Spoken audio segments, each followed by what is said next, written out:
Bienvenidos a una nueva emisión de América Directo a través de Infobae América. Y como hemos visto en los últimos días, la información sobre el acuerdo de paz que las FARC de Colombia y el gobierno de Juan Manuel Santos inician en los próximos días, bueno, se ha confirmado precisamente en las últimas horas que este 18 de octubre se inician las conversaciones formales en Oslo. Para eso hemos invitado y está con nosotros el ex vicepresidente de Colombia, Francisco Santos, que recordemos, Francisco Santos fue el vicepresidente durante la gestión de Álvaro Uribe a lo largo de 8 años, es decir, junto con la reelección que obtuvo en su momento el presidente Uribe, Francisco Santos también repitió el mandato. Desde que dejó el cargo, Francisco Santos volvió a su antigua pasión, el periodismo, donde estuvo trabajando en una de las principales cadenas de radio de Colombia, que es RCN. Por eso está en contacto con nosotros. Francisco, muchísimas gracias y bienvenido a América Directo.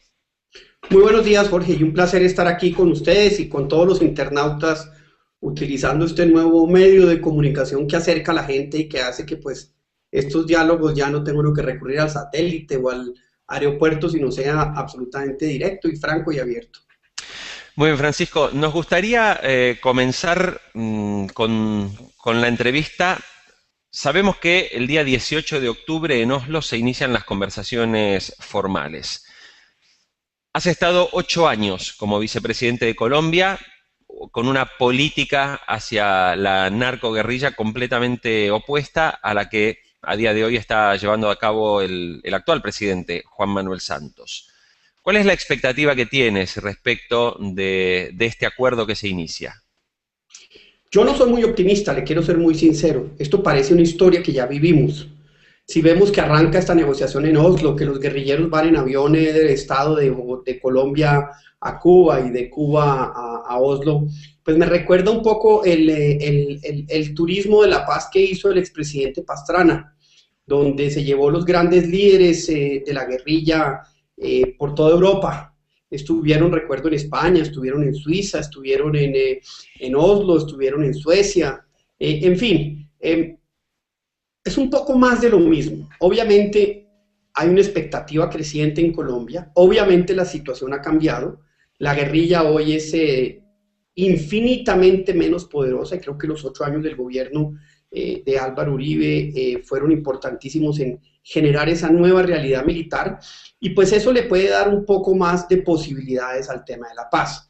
Sin embargo, cuando uno mira a quién colocan en la mesa de negociación, cuáles son los temas y sobre todo cuáles son las declaraciones de quienes van a ir a la negociación, que ya hablan de refundar un nuevo país, que ya hablan de ampliar la agenda, pues uno tiene que ser, por lo menos, para ser generosos con el proceso, escéptico. Yo, y mi gran preocupación, es que las FARC aprovechen este proceso como lo hicieron en el Caguán hace 10 años, para revitalizar su imagen política internacional, y yo creo que el nombramiento de la holandesa ahí es un elemento de eso. 2, para rearmarse acá y para tener un poco de oxígeno en Colombia, aunque el presidente Santos ha dicho que continúa la ofensiva contra las FARC, y que recuperen esa legitimidad política que durante 8 años en el gobierno del presidente Uribe nosotros minimizamos y dejamos en algo muy distinto a lo que era cuando nosotros recibimos el gobierno en el año 2002,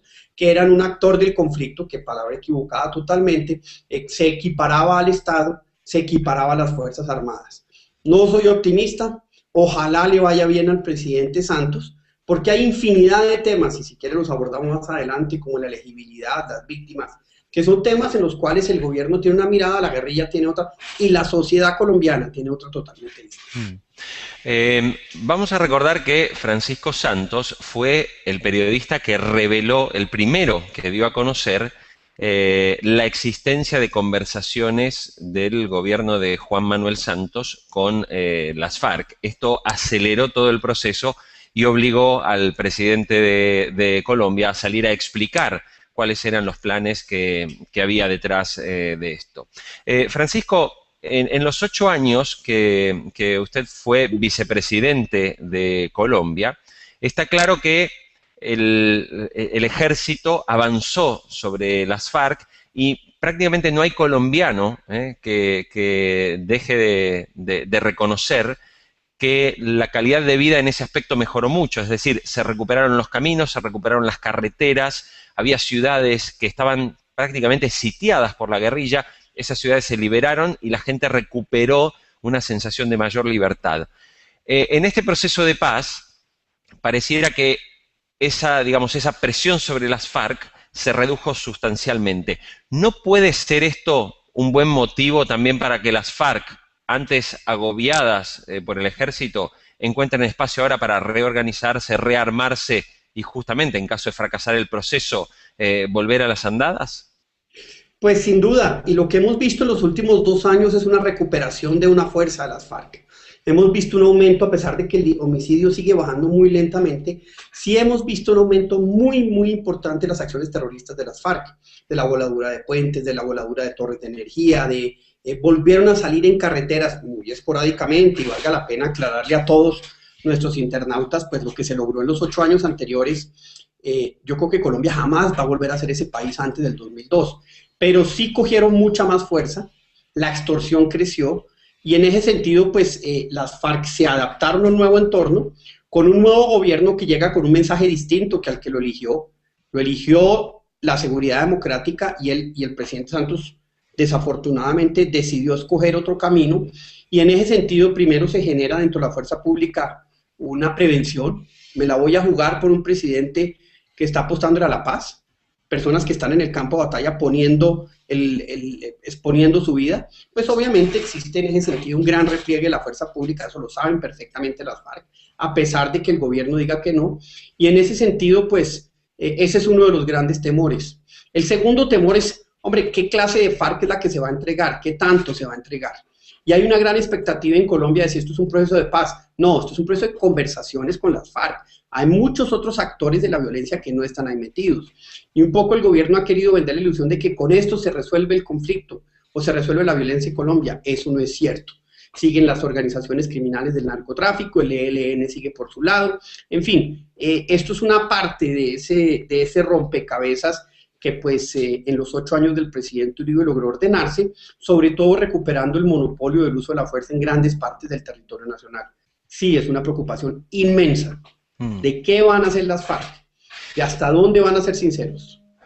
Francisco, recientemente se han publicado encuestas que dicen que mejoró la percepción del gobierno, ya que Juan Manuel Santos, desde que asumió, comenzó a retroceder significativamente en la aceptación por parte de los colombianos. A partir del momento que se anuncia el proceso de paz, algunos estudios publicados revelan que el gobierno, digamos, ha mejorado, ¿no? Que la percepción social ha mejorado. Usted como periodista, finalmente, que está en contacto con la gente, está mucho más en la calle y además como ex vicepresidente, ¿qué sensación hay en el colombiano de a pie? No, yo creo que eso es una reacción absolutamente normal a este anuncio, esa esperanza. Estar contra la paz es estar como contra el niño Dios, como contra Santa Claus. Nadie quiere estar allí. Pero empiezan las ganancias, llegan hasta acá y a partir de ahora empieza el costo. El otro elemento interesante de las encuestas tiene que ver con una pregunta de si usted reelegiría al presidente Santos. Eso no ha cambiado, eso por el contrario continúa descendiendo, ya está en niveles del 39%.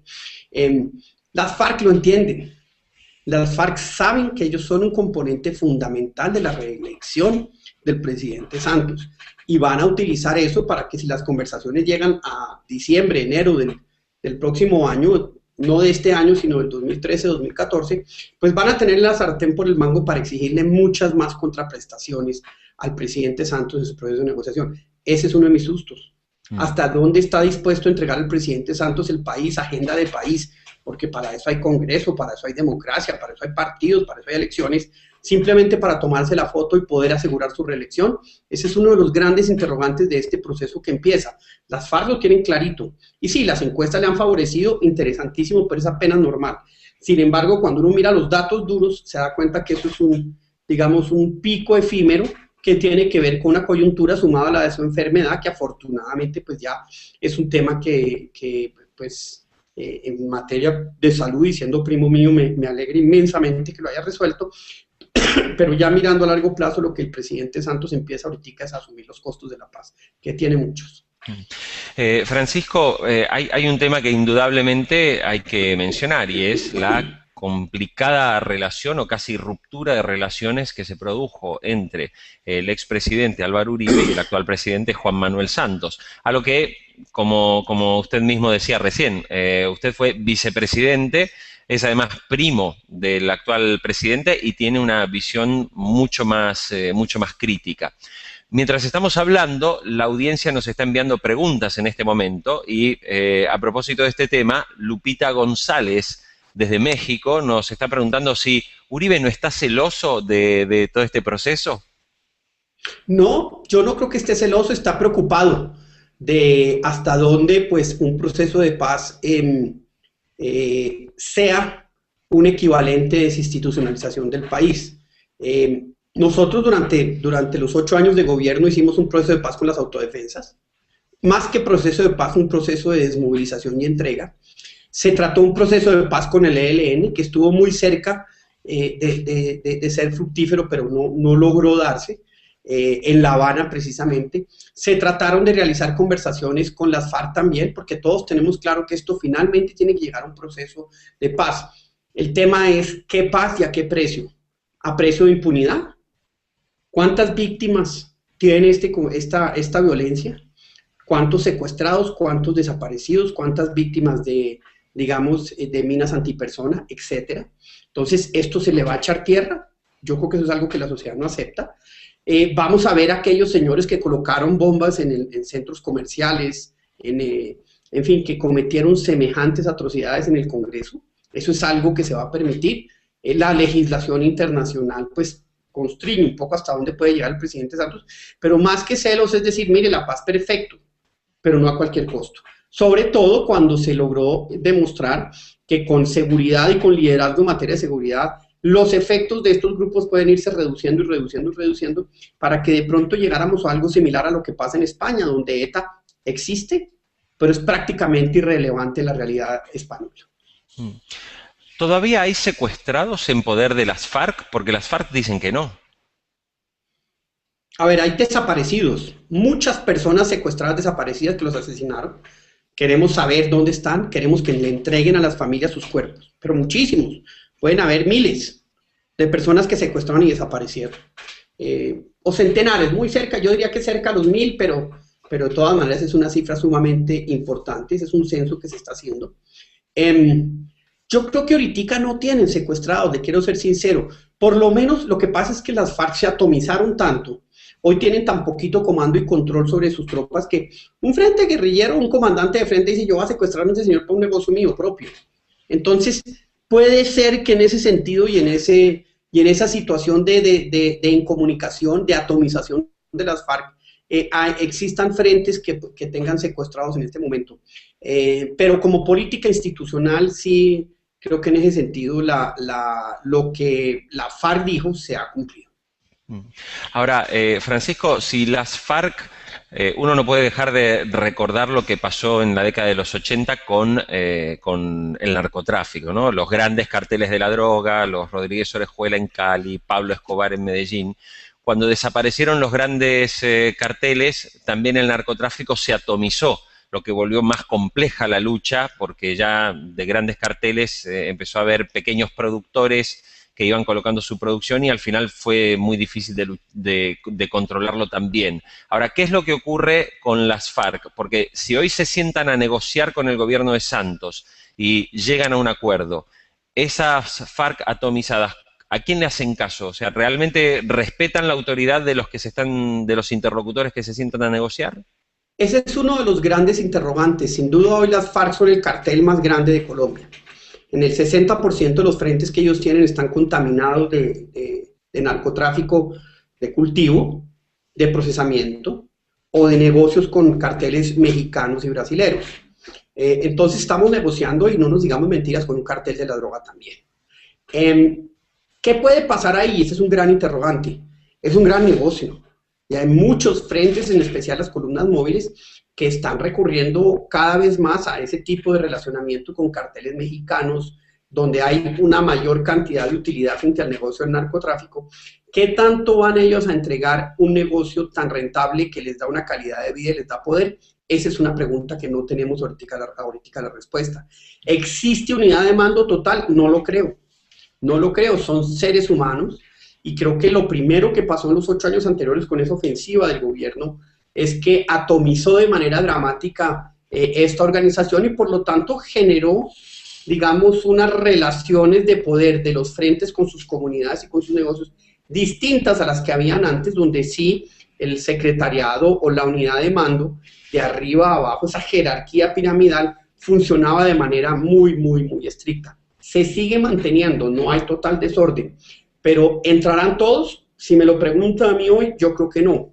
Yo creo que vamos a ver unos frentes que van a quedar vivos, y eso pues en un proceso de paz anterior con el EPL pasó lo mismo, unos frentes que quedaron por fuera, y pues ese es uno de los riesgos de este proceso, pero el negocio es muy grande, y pues arrancó mal, porque en el día que las FARC hicieron una rueda de prensa, lo primero que dijeron unos de los líderes de las FARC es: no estamos metidos en el narcotráfico, pues mintiéndole al país y alimentando el escepticismo que tenemos muchos colombianos, entre otros yo personalmente.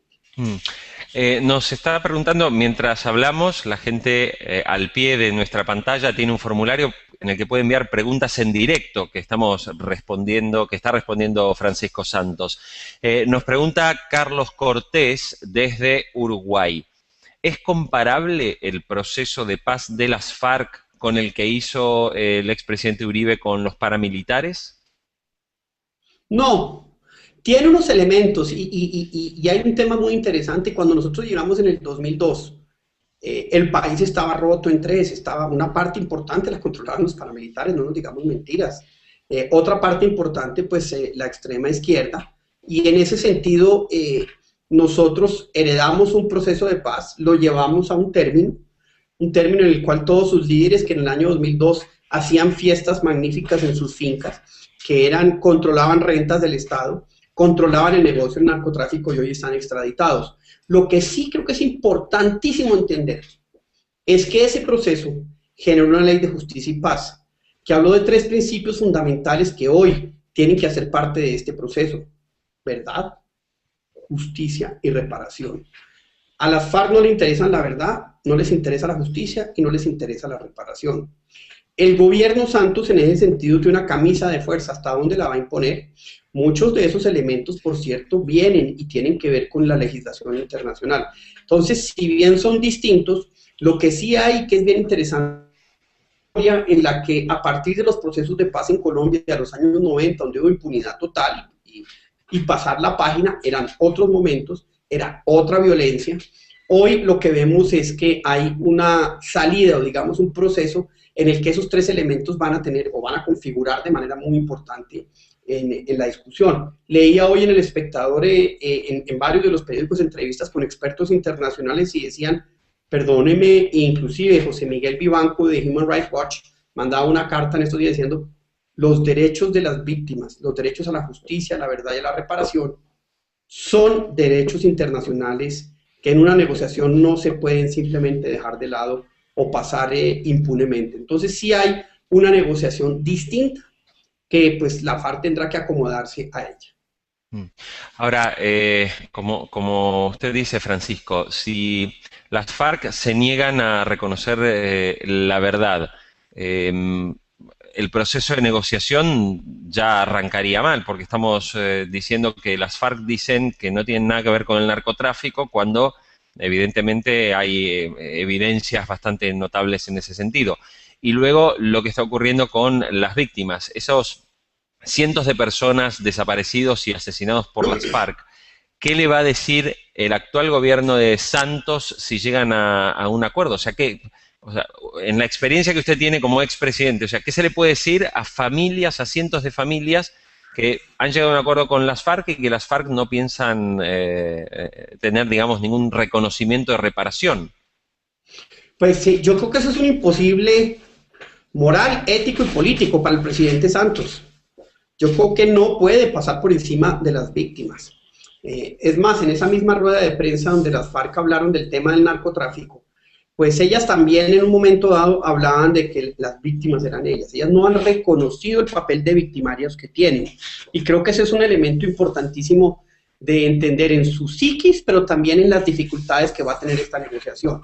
Esto, de todas maneras, pues empieza y uno en un proceso de negociación, a través de esas discusiones, va cambiando esa percepción o va haciéndoles entender de los imposibles morales, políticos, éticos y legales que existen en una negociación.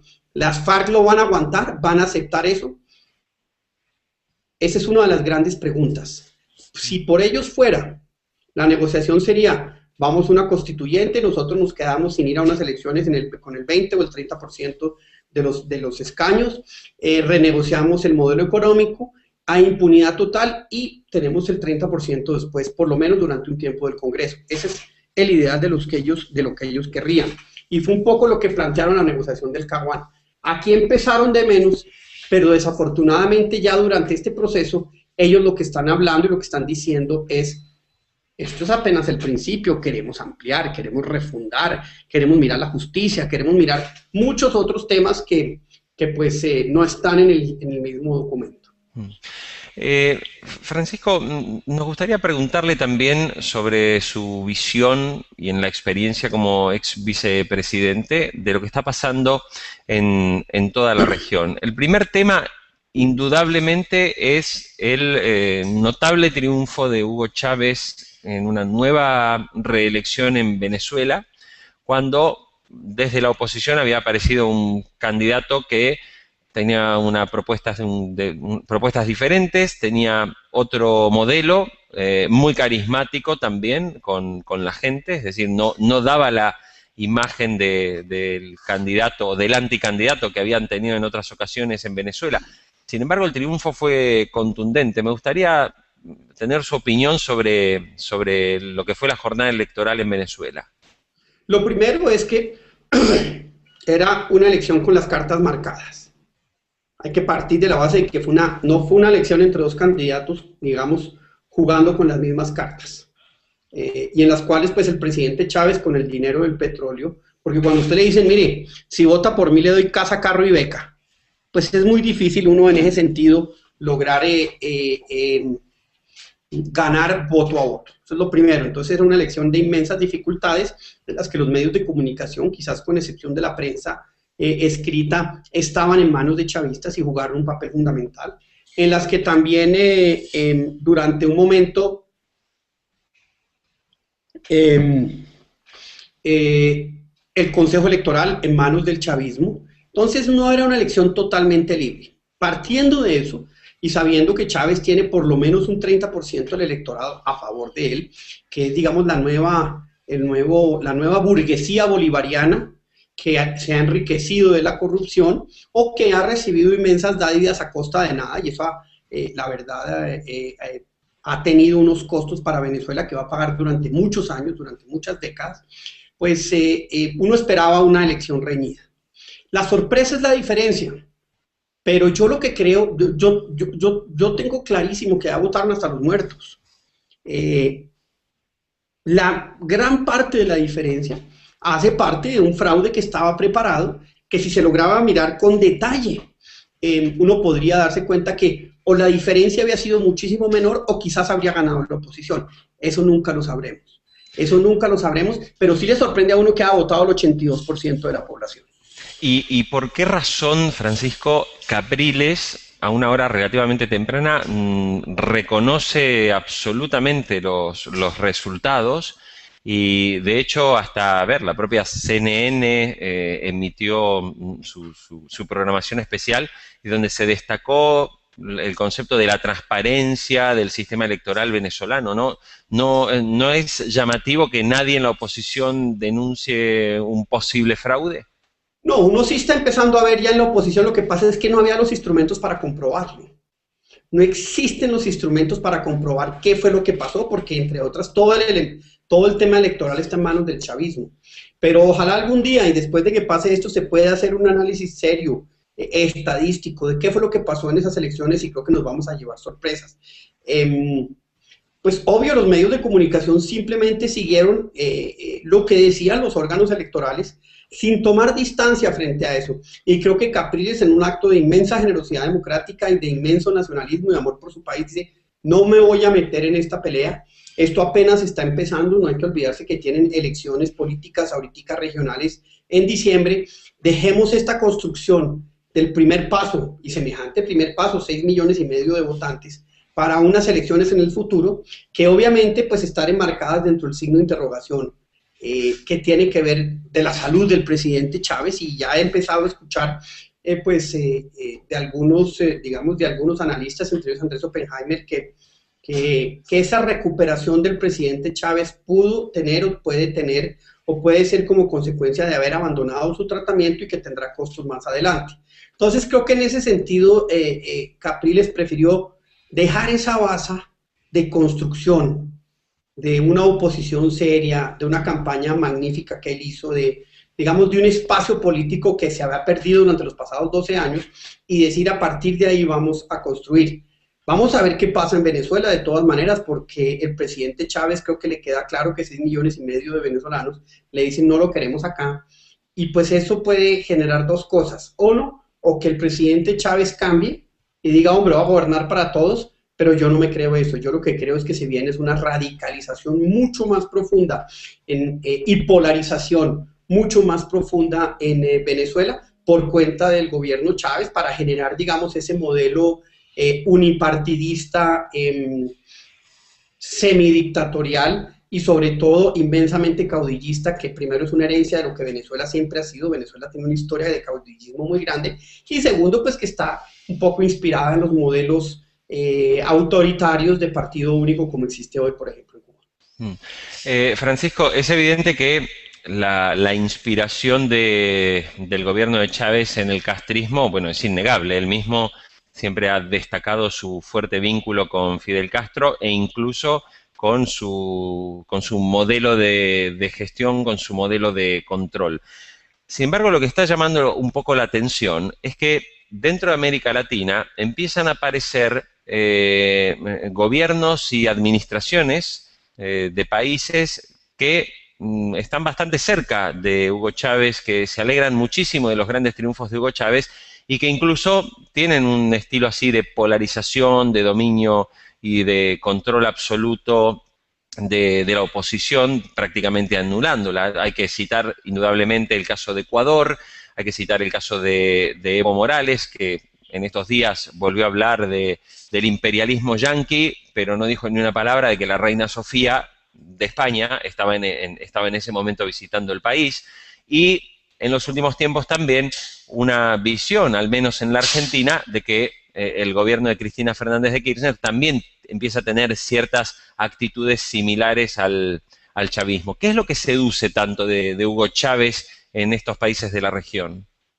A ver, quizás lo más grave de todo lo que has mencionado, lo de Argentina y lo de la presidenta Kirchner, creo que en ese sentido hay que estar muy cerca de lo que pase en Argentina. Obviamente lo de Argentina tiene una herencia populista y caudillista muy fuerte, que es todo el tema del peronismo y lo que viene pues desde Juan Domingo Perón, pero sí se ha visto en Argentina una radicalización, una polarización, un cierre de espacios democráticos que desafortunadamente por muchísimas razones, pues digamos, por lo menos económicamente no ha tenido la debacle al no tener los recursos petroleros que tiene Venezuela, por cuenta pues del boom en commodities de soja, etcétera, que ha tenido Argentina, y de lo que ha vivido hasta ahora la presidenta Kirchner. Ese es quizás para todos los que somos demócratas de centro, que creemos en los contrapesos de poderes, en la libertad de expresión, es quizás el elemento ahorita más preocupante. Lo otro habría que analizarlo, digamos, digamos que no es un tema de generalización, es un tema de líderes carismáticos por un lado, como es el tema de Chávez, con el desprestigio de los partidos tradicionales. Es en Bolivia el tema indígena que es producto, digamos, de una exclusión histórica. Es en Nicaragua un poco la herencia también de la revolución sandinista, pero digamos, con un desgobierno que existió entre aquellos que pues se oponían al partido único, o a lo que se quiso implementar o imponer desde la revolución sandinista. No olvidemos que varios de los presidentes nicaragüenses están acusados del tema de corrupción y de qué manera. Entonces hay que mirarlo así. Yo creo que más que un tema generalizado, porque usted ve Chile, usted ve Brasil, usted ve Colombia, usted ve El Salvador, usted ve Guatemala, usted ve México, y creo que ahí ese tema populista no, digamos, uno no debe estar preocupado porque existe, digamos, una historia institucional más fuerte y unas condiciones distintas. La joya de la corona para Chávez, para imponer su modelo, era Colombia. Pero se enfrentó nada más ni nada menos que a Álvaro Uribe, que como decimos aquí en Colombia, le paró el macho. Preocupa lo que está pasando ahorita. Preocupa lo que está pasando ahorita por una razón. Porque el presidente Santos ha privilegiado las relaciones con Chávez, con encima de, digamos, unas relaciones históricas y a largo plazo mucho más prósperas como son Estados Unidos, México, Chile. Por su tema de paz está, digamos, con muchos nuevos mejores amigos que, digamos, no son los más deseables de la cuadra. Pero lo que sí es cierto es que si este proceso de paz, con Chávez, de todas maneras, facilitando la retaguardia de las FARC en Venezuela, pues Colombia vuelve y queda en juego. Colombia no estaba en juego hasta el año 2010. Hoy uno empieza a decir, bueno, ¿esto para dónde va? Y eso es lo que se preguntan muchos empresarios y nos preguntamos nosotros los demócratas de acá de Colombia, que no nos gusta, digamos, ciertos acentos y ciertos espacios que se le están dando a ese populismo que tanto daño le ha hecho a América Latina y a los países que usted mencionó. Francisco, indudablemente el ALCA parece que terminó en un fracaso, ¿no? Un fracaso rotundo. Y esto abrió, digamos, las puertas justamente del famoso ALBA que lidera Hugo Chávez con una serie de países que están bastante alineados con su estilo político. La pregunta es si se puede producir algún tipo de fractura en Latinoamérica, porque por un lado se dice, no, vamos hacia la Latinoamérica unida con esas ideas bolivarianas, etcétera, de las guerras de la independencia, pero cuando uno mira México, Colombia y Chile, que tienen acuerdos de libre comercio con Estados Unidos, sus economías son las que reciben el mayor volumen de inversiones internacionales, la seguridad jurídica de esos países, Perú también, naturalmente, Perú reciben inversiones internacionales, la seguridad jurídica se respeta, la evolución de la economía en general y de la vida en general de la gente mejora. Entonces, ¿no puede haber una fractura entre los dos modelos? O sea, que terminemos dividiendo Latinoamérica entre los pro capitalismo y los pro socialistas. A ver, por lo menos, digamos, en el discurso puede ser así, pero cuando uno va y escarba un poquito más al fondo, lo que uno se da cuenta es que el ALBA es un fracaso. Es otro fracaso. Eso es una gran discusión y eso es son muchos anuncios y como decimos aquí en Colombia, mucha carreta, pero en el fondo no hay nada. ¿Qué moneda única? No existe. ¿Qué compañía de petróleo es única? No existe. ¿Qué banco único? No existe. Nada de todas las cosas que se han propuesto, que sonaban como la magnífica idea socialista de generar un campo y un equilibrio, pues todas se han quedado en el papel. Quizás lo único que el ALBA ha logrado crear en ese sentido es UNASUR. Y UNASUR de todas maneras presenta un equilibrio de poderes en el que no se ha permitido que se convierta en un instrumento precisamente de un sector de esa división que hoy existe en América Latina. Pero vamos más al fondo, cuando uno mira y de pronto ve a Ecuador, en Ecuador no ha habido un mal manejo económico. En Ecuador ha habido un cuidado de las regalías petroleras, un desarrollo de infraestructura. En Venezuela no se ha hecho un puente, en Venezuela no se ha tapado un hueco en estos últimos 12 años. En Ecuador, y uno habla con los empresarios y dice, hombre, sí, hay mucho discurso, pero el tema de la empresa, pues uno sí ve que hay un manejo macroeconómico ortodoxo y hay un manejo, digamos, de uso de los recursos y los excedentes en beneficio social importante, pero sin el gran populismo que uno ve en Venezuela. Uno va a Nicaragua. Yo hablaba con empresarios colombianos que nos decían, miren, en Nicaragua nos reciben mejor que en cualquier otra parte del mundo. Hay un discurso hacia afuera, pero hay un realismo hacia adentro que obviamente pues Ortega se ha dado cuenta. Bolivia. Pues lo de Bolivia sí es un tema de un país fracturado entre el altiplano y Santa Cruz, entre el indígena y el blanco. Y ahí pues usted puede mezclar y en ese sentido las mayorías indígenas siempre van a tener mayores digamos, peso político. Pero yo no veo tal fractura en el fondo.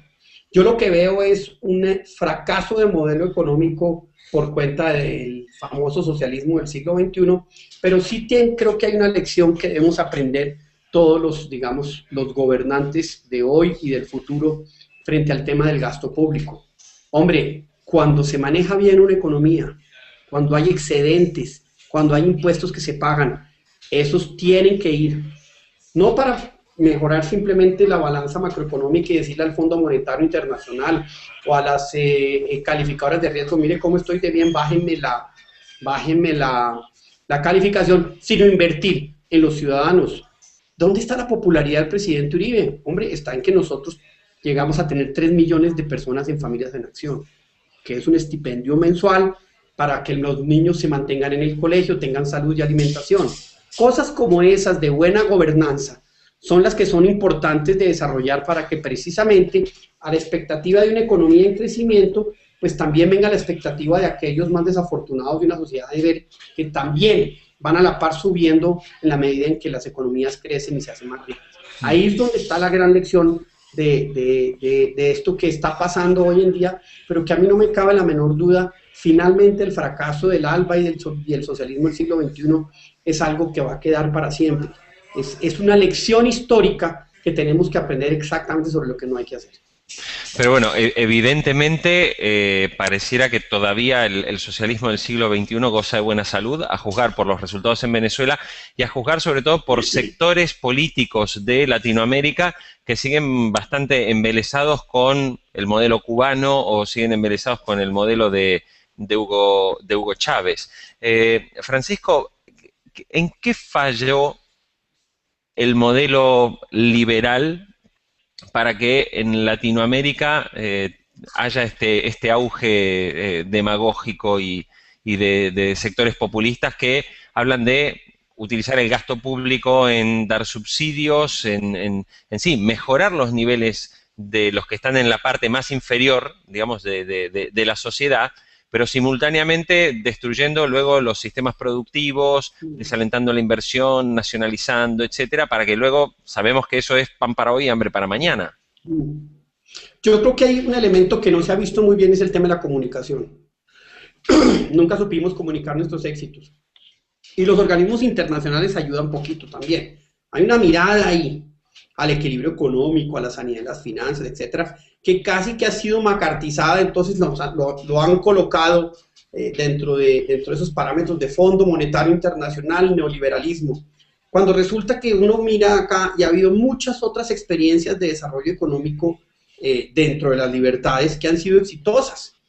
¿Por qué nadie le reclama a Brasil? ¿Y por qué el modelo brasilero entonces es el éxito cuando es lo mismo que están haciendo muchos otros países que hoy son calificados de neoliberales, o los califican especialmente esa izquierda internacional y obviamente la izquierda latinoamericana de modelos neoliberales? El caso típico de Colombia. El mismo The Economist habla de el éxito de Bolsa Familia en Brasil. Si usted analiza lo que pasó en Colombia con Familias en Acción 2002-2010, y desafortunadamente ese programa ya no está funcionando tan bien, era el programa exitosísimo de Bolsa Familia, traído acá, pero con muchas mayores condiciones en términos de requerimientos de las familias para recibirlos. Yo creo que hay un elemento fundamental en materia de comunicación y resulta que la izquierda sí comunica muy bien. Entonces que el índice de Gini, entonces que los subsidios cruzados, entonces que lo bueno que sirve allá es ese, sin mirar más al fondo, es lo que necesita América Latina, pero y demoniza o macartiza todo lo que se hace y que no esté de acuerdo con ese modelo económico en el cual obviamente usted la tiene clarita, y creo que nuestros internautas también, que usted tiene que destruir el aparato productivo, usted tiene que nacionalizar sectores importantes de la industria, porque todo lo demás es neoliberalismo. Ha habido un tema de comunicación muy grande. Y lo segundo es ser mucho más agresivos en políticas sociales. Yo creo que uno puede ser, y uno debe ser, el Estado funciona y tiene que funcionar para lo que toca, y ahí es donde uno tiene que hacer que sea un Estado efectivo, que le llegue a los más pobres, que tape los huecos en las carreteras, que dé educación, educación de calidad. Ahí es donde creo que nosotros hemos fallado al no preocuparnos de muchos de esos instrumentos de política social, y creo que Chile es el ejemplo contrario, sí que lo han hecho bien para poder mejorar la calidad de vida de los ciudadanos. Se ha mejorado de manera dramática en muchos de nuestros países, esa es la verdad, pero creo que aprovechan el discurso que han logrado montar y cierto descontento para lograr éxitos políticos como el que lograron en Venezuela. Si algo deberíamos hacer nosotros, los que no creemos en ese modelo populista, es organizarnos tantos como la izquierda latinoamericana, con apoyos de la izquierda internacional, tienen para poder vender una historia de América Latina que muy bien narraron Montaner y en ese libro fantástico del buen salvaje al buen revolucionario. Francisco, para terminar, el presidente, bueno, el expresidente Álvaro Uribe está analizando su futuro político, la posibilidad de presentarse como candidato en las próximas elecciones legislativas, como candidato a senador. Sí. En su caso, que trabajó 8 años junto a él como uno de los principales colaboradores, como vicepresidente de Colombia, ¿qué planes tiene políticos? Por ahora estoy ayudando muchísimo a construir ese movimiento político que es el uribismo, para que no sea simplemente el presidente Uribe, sino que tenga toda una consolidación a nivel nacional, en términos electorales, a nivel de Congreso, en términos de senadores y congresistas, y obviamente a nivel de candidato presidencial en el 2014. El presidente Uribe fue claro al decir: no voy a apoyar al presidente Santos en su reelección. Y eso quiere decir que el uribismo va a llevar un candidato propio, pero creo que la oportunidad de tener un líder político con semejante arrastre electoral como es Uribe, hay que utilizarlo para poder consolidar todo un proyecto que vaya mucho más del 2014 y que sea la consolidación de unas ideas aquí en Colombia y con, digamos, con muchísima irradiación en el resto de América Latina, en la que por fin le hagamos un verdadero contrapeso a esa izquierda que tanto daño le ha hecho, la izquierda populista que tanto daño le ha hecho a América Latina. Y cuando hablo de izquierda populista, obviamente no me estoy refiriendo al presidente Lula, aunque le acaba de caer un proceso judicial sumamente interesante, que uno ve un poco silenciado. Los procesos judiciales contra el gobierno de Uribe, esos sí están en todos los medios, pero los otros, porque existe una desbalance en la caja, el desbalance en la caja de resonancia, pero no me refiero a ese gobierno, no me refiero al de Dilma Rousseff, no me refiero al de Pepe Mujica, o no me refiero al de Michelle Bachelet, porque son gobiernos que uno siente que hacen parte de esa alternancia y ese equilibrio entre distintas visiones de la realidad, pero que no se van a los extremos como el presidente Chávez, el presidente Correa o el presidente Evo Morales. Lo que sí es cierto es que si algo es importante para América Latina, es que el proyecto político del uribismo se consolide en Colombia para que se convierta en algo que emular en otros países de la región. Francisco Santos, ex vicepresidente de Colombia, muchísimas gracias por el contacto con América Directo, y a nuestros internautas los invitamos a seguirnos a través de america.infobae.com y en nuestra cuenta de Twitter de @infobaeamerica. Será hasta cualquier momento, Francisco, y muchísimas gracias. Gracias, Jorge, y un saludo a todos los internautas. Muchas gracias. Con las FARC. Esto aceleró todo el proceso y obligó al presidente de Colombia a salir a explicar cuáles eran los planes que había detrás de esto. Francisco, en los 8 años que usted fue vicepresidente de Colombia, está claro que el ejército avanzó sobre las FARC y prácticamente no hay colombiano que deje de reconocer que la calidad de vida en ese aspecto mejoró mucho. Es decir, se recuperaron los caminos, se recuperaron las carreteras, había ciudades que estaban prácticamente sitiadas por la guerrilla, esas ciudades se liberaron y la gente recuperó una sensación de mayor libertad. En este proceso de paz, pareciera que esa presión sobre las FARC se redujo sustancialmente. ¿No puede ser esto un buen motivo también para que las FARC, antes agobiadas por el ejército, encuentren espacio ahora para reorganizarse, rearmarse y justamente, en caso de fracasar el proceso, volver a las andadas? Pues sin duda, y lo que hemos visto en los últimos 2 años es una recuperación de una fuerza de las FARC. Hemos visto un aumento, a pesar de que el homicidio sigue bajando muy lentamente, sí hemos visto un aumento muy importante en las acciones terroristas de las FARC, de la voladura de puentes, de la voladura de torres de energía, volvieron a salir en carreteras muy esporádicamente, y valga la pena aclararle a todos nuestros internautas, pues lo que se logró en los 8 años anteriores. Yo creo que Colombia jamás va a volver a ser ese país antes del 2002, pero sí cogieron mucha más fuerza, la extorsión creció, y en ese sentido, pues las FARC se adaptaron a un nuevo entorno, con un nuevo gobierno que llega con un mensaje distinto que al que lo eligió. Lo eligió la seguridad democrática, y el presidente Santos desafortunadamente decidió escoger otro camino, y en ese sentido primero se genera dentro de la fuerza pública una prevención. Me la voy a jugar por un presidente que está apostando a la paz, personas que están en el campo de batalla exponiendo su vida. Pues obviamente existe en ese sentido un gran repliegue de la fuerza pública, eso lo saben perfectamente las FARC, a pesar de que el gobierno diga que no, y en ese sentido, pues ese es uno de los grandes temores. El segundo temor es, hombre, ¿qué clase de FARC es la que se va a entregar? ¿Qué tanto se va a entregar? Y hay una gran expectativa en Colombia de si esto es un proceso de paz. No, esto es un proceso de conversaciones con las FARC. Hay muchos otros actores de la violencia que no están ahí metidos. Y un poco el gobierno ha querido vender la ilusión de que con esto se resuelve el conflicto o se resuelve la violencia en Colombia. Eso no es cierto. Siguen las organizaciones criminales del narcotráfico, el ELN sigue por su lado. En fin, esto es una parte de ese rompecabezas que pues en los 8 años del presidente Uribe logró ordenarse, sobre todo recuperando el monopolio del uso de la fuerza en grandes partes del territorio nacional. Sí, es una preocupación inmensa. ¿De qué van a hacer las FARC? ¿De hasta dónde van a ser sinceros? Muy bien, Francisco. Nos gustaría comenzar con la entrevista. Sabemos que el día 18 de octubre en Oslo se inician las conversaciones formales. Has estado 8 años como vicepresidente de Colombia, con una política hacia la narcoguerrilla completamente opuesta a la que a día de hoy está llevando a cabo el actual presidente, Juan Manuel Santos. ¿Cuál es la expectativa que tienes respecto de este acuerdo que se inicia? Yo no soy muy optimista, le quiero ser muy sincero. Esto parece una historia que ya vivimos. Si vemos que arranca esta negociación en Oslo, que los guerrilleros van en aviones del estado de Colombia a Cuba y de Cuba a Oslo, pues me recuerda un poco el turismo de la paz que hizo el expresidente Pastrana, donde se llevó los grandes líderes de la guerrilla por toda Europa.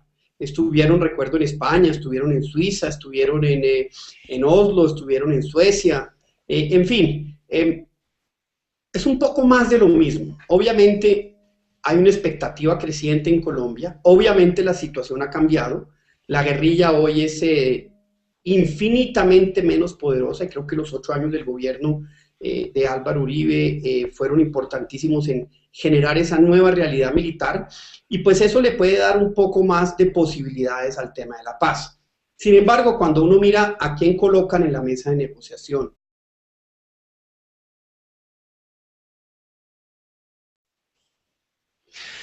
Bienvenidos a una nueva emisión de América Directo a través de Infobae América. Y como hemos visto en los últimos días, la información sobre el acuerdo de paz que las FARC de Colombia y el gobierno de Juan Manuel Santos inician en los próximos días, bueno, se ha confirmado precisamente en las últimas horas que este 18 de octubre se inician las conversaciones formales en Oslo. Para eso hemos invitado y está con nosotros el ex vicepresidente de Colombia, Francisco Santos, que recordemos, Francisco Santos fue el vicepresidente durante la gestión de Álvaro Uribe a lo largo de 8 años, es decir, junto con la reelección que obtuvo en su momento el presidente Uribe, Francisco Santos también repitió el mandato. Desde que dejó el cargo, Francisco Santos volvió a su antigua pasión, el periodismo, donde estuvo trabajando en una de las principales cadenas de radio de Colombia, que es RCN. Por eso está en contacto con nosotros. Francisco, muchísimas gracias y bienvenido a América Directo. Muy buenos días, Jorge, y un placer estar aquí con ustedes y con todos los internautas utilizando este nuevo medio de comunicación que acerca a la gente y que hace que pues estos diálogos ya no tengo uno que recurrir al satélite o al aeropuerto, sino sea absolutamente directo y franco y abierto.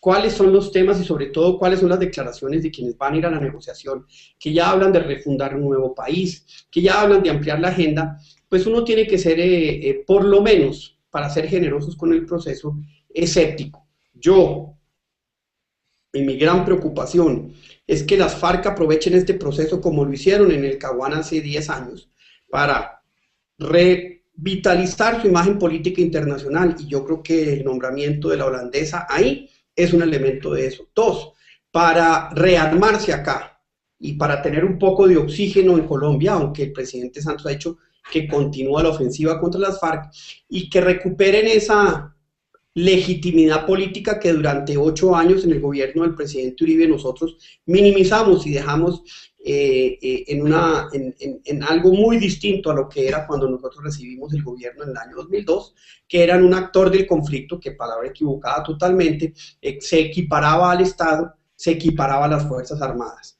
No soy optimista, ojalá le vaya bien al presidente Santos, porque hay infinidad de temas, y si quieren los abordamos más adelante, como la elegibilidad, las víctimas, que son temas en los cuales el gobierno tiene una mirada, la guerrilla tiene otra, y la sociedad colombiana tiene otra totalmente distinta.